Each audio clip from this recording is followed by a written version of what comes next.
ये 5 बुजुर्ग थे जिनके नाम पर बुत बनाए गए थे और जिनके नाम ये हैं वद, सुआह, यगूस, याऊक, नसर। ये कौन थे? ये हज़रत नूह अलैहिस्सलाम के ज़माने के नेक और साले इंसान थे जिनकी परस्तिश की जाती थी। बाद में हज़रत मूसा अलैहिस्सलाम की कौम भी इनकी पूजा करती थी।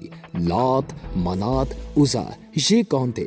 ये सब बुजुर्ग थे जिनके नाम पर मक्का वालों ने इनकी वफात के बाद उनके नाम पर बुत बना दिए। इब्ने अब्बास रज़ी अल्लाह तआला अन्हु ने लात और उज़ा के हाल में कहा कि लात एक शख्स को कहते थे, वो हाजियों के लिए सत्तू घोलता था। जब 8 हिजरी में जनाब रसूल सल्लल्लाहु अलैहि वसल्लम ने मक्का फतह किया तो उस वक्त काबतुल्लाह में 360 बुत नस्ब थे, जिनमें खसूसियत के साथ हज़रत इब्राहीम अलैहिस्सलाम और हज़रत इस्माईल अलैहिस्सलाम की तस्वीरें भी थीं, जिनके हाथों में बड़ी लाठी के नेज़े दिखाए गए थे, जिनको हजूर अलैहिस्सलाम ने अपने हाथों से मिटाया। अरब का एक मशहूर बुत था जिसका नाम हबल था। ये एक बुत और मुजस्मा था जो हाबील के नाम पर लोगों ने बना रखा था।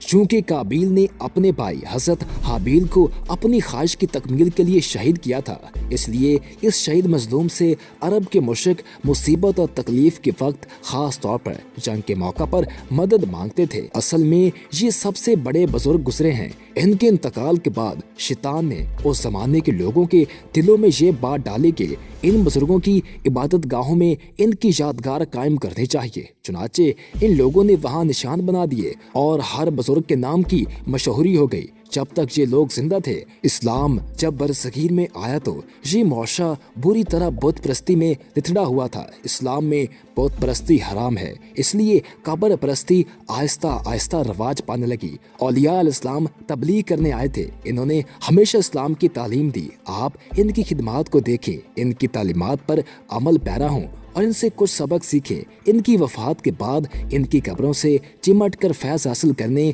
और चढ़ावे चढ़ाने से आप दीन इस्लाम की खिदमत नहीं कर रहे, बल्कि अपना नुकसान कर रहे हैं।